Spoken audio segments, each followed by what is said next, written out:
This is what you get to do when you work alone. Sometimes you just go crazy. This is my mom's old hat. It must be more than 20 years old. I remember wearing this hat at a neighbor's wedding, and it was just so fly. You know those garden weddings, summer garden weddings. It's very sunny, and you just know you have to bring this number. Yeah, so I guess I'm just missing my mom today.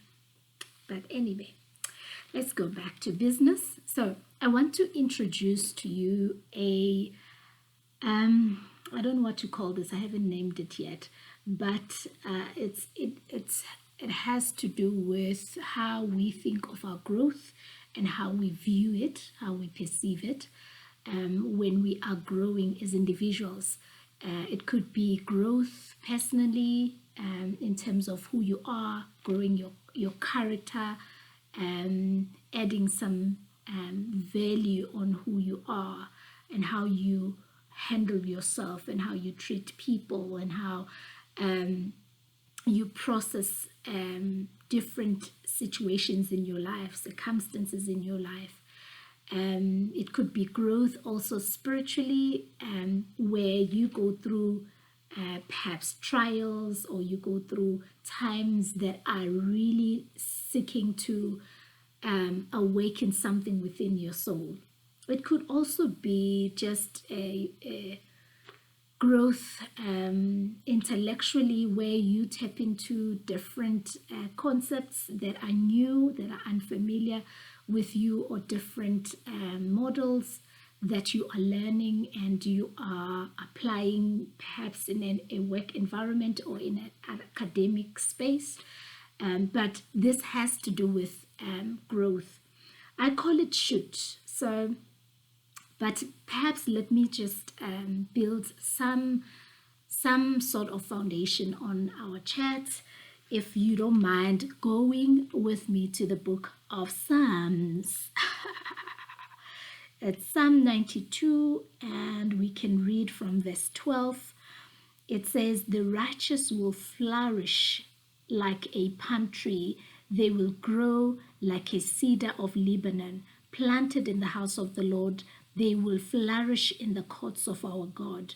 Verses 14, it says, "They will still bear fruit in old age. They will stay fresh and green, proclaiming, 'The Lord is upright. He is my rock, and there is no wickedness in him.'" Ooh, I love this word. I love this word. So I think I'm using this word as a foundation because I think this must be around 2017, 2018. I can't remember which year it was.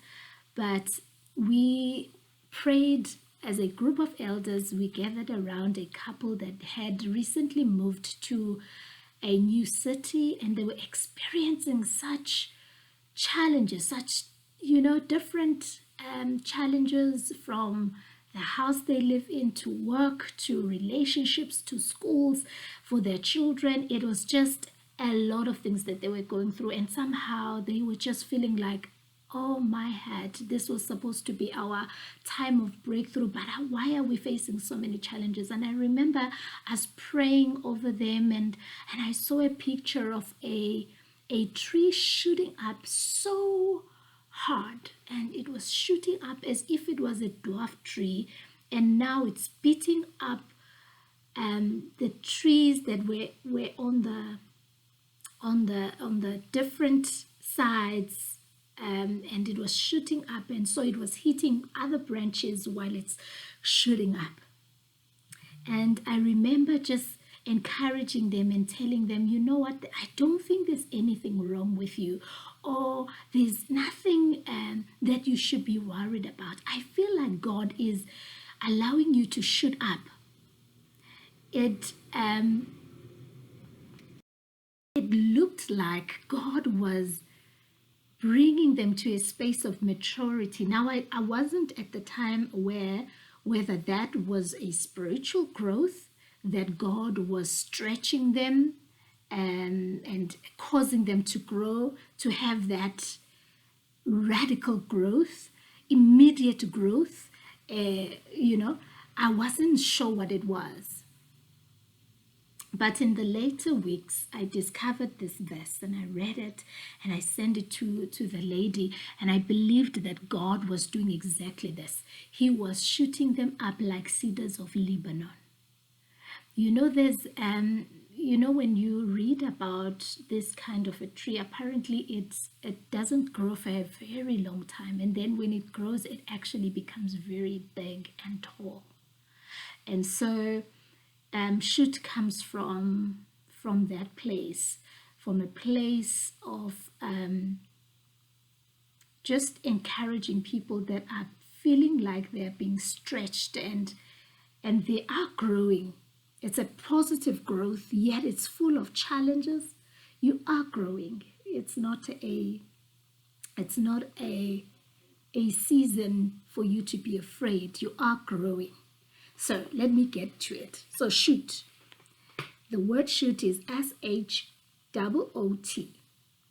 And so S stands for sustainable. When you are being stretched, God is building within you something that will be sustainable. God doesn't build something that's here today and gone tomorrow. He values longevity. He values something that lasts. And so that's why I think in this verse it says they will still bear fruit in old age. That means whatever growth that you are experiencing, whatever it's a stretch, it's not something that you're just gonna need for now. It has to sustain you till your old age. I mean, we cannot learn lessons over and over again. And so when we learn them, when we gain wisdom, when we gain knowledge, when we gain understanding, it is for that we are sustained for seasons to come. Okay, let me remove this hat so that you don't get stuck on my head. Oh, okay, it has done something in my forehead. But so think about some of the things that God is teaching you. Think about some of the things that you are trying to accomplish in your life. You cannot work so hard and not build something that is sustainable. So shoot is about that. The strength, the endurance, the resilience is so that everything that you build becomes sustainable. The next thing is heights. So it is sustainable heights. Sometimes we reach certain points where we feel that we're inadequate, that we are not gonna sustain the momentum. We're gonna fall flat on our faces, as if we are not even supposed to be in those platforms. I mean, there's a name for it now. And so we have to believe that whatever growth that God brings, whatever heights that he brings, those heights are sustainable. Those heights we can bear. You know what, when I was thinking about this as well, it made me remember how the enemy took Jesus to the highest of heights. The devil knows that we love heights, elevation, being on top of things, being on top of the game. He loves it, and so he offers it to us. But sometimes when God brings us to those heights, we get scared because sometimes we don't feel worthy. Sometimes we don't feel like we're experienced enough, or if we have, we have what it takes to not fall on our faces. But shoot, when God brings you growth, you don't have to be afraid of heights. And you don't have to be tempted to take the heights that you are offered by the enemy, the promotions that the enemy would want to offer you. And so now these heights, they are full of the opposite of what the world would offer. I'll give you an example. The Bible says, humble yourself under the hand of the Almighty, and he would lift you up.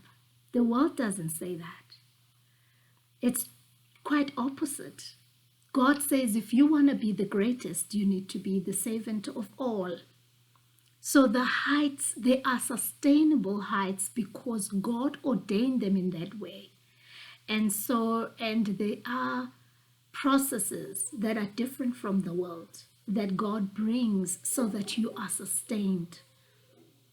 Imagine if you are not lifted by God. There will be circumstances that will bring you down. But if you are lifted by God, you don't have to be afraid of the heights. I know with our fallen world, we love elevating people as people. We love elevating their achievements. We love elevating their wealth or their, whatever you can think of that we love to elevate.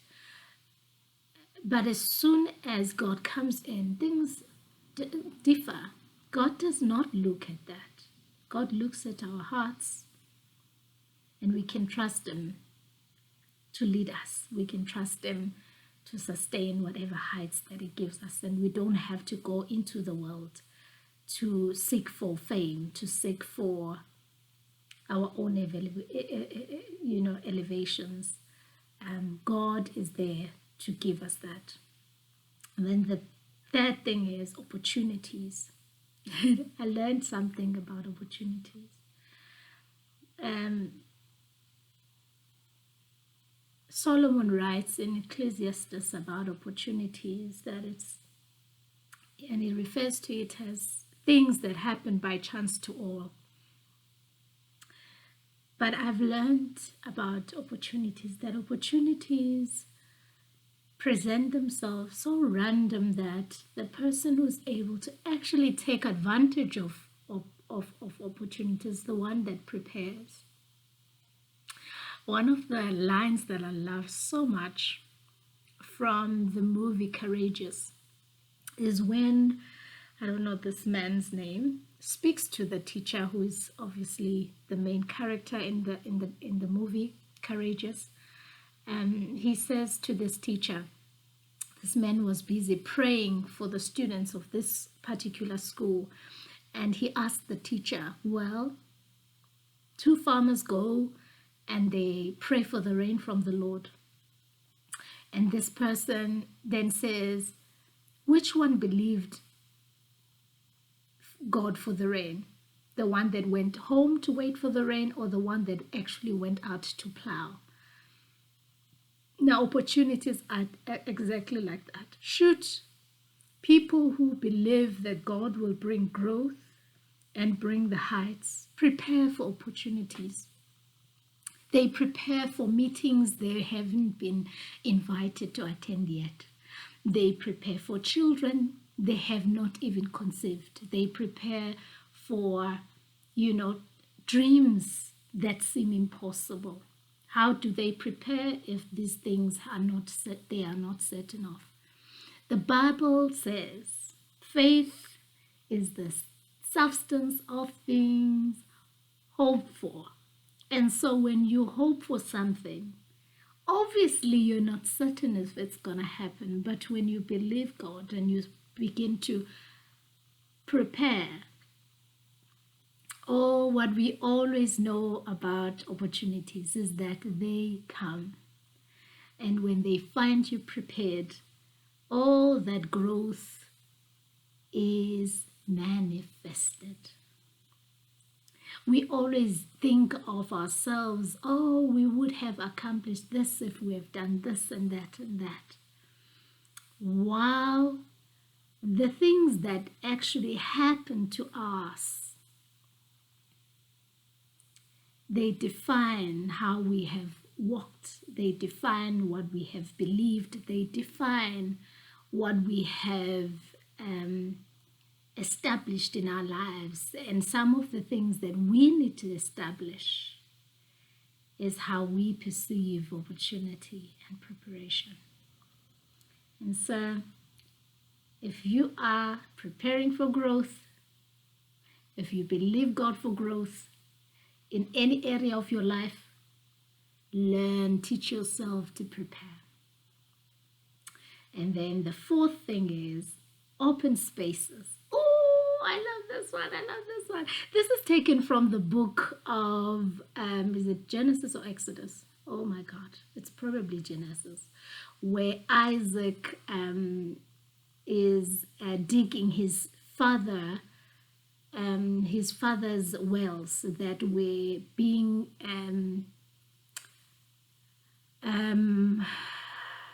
what do you call this? Taken by another tribe. Oh my goodness, I'm losing memory of this story. But Isaac goes to this place where his father had been years before he was born and had dug wells. And so when let me look for the scripture. Let me quickly look.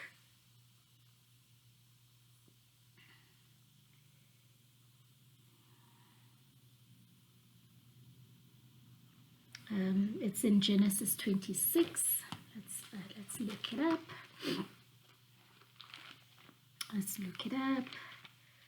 Let's look it up. I love, because now I'm seeing that my brain is jammed. I love looking at the Bible instead of just trying to wing it.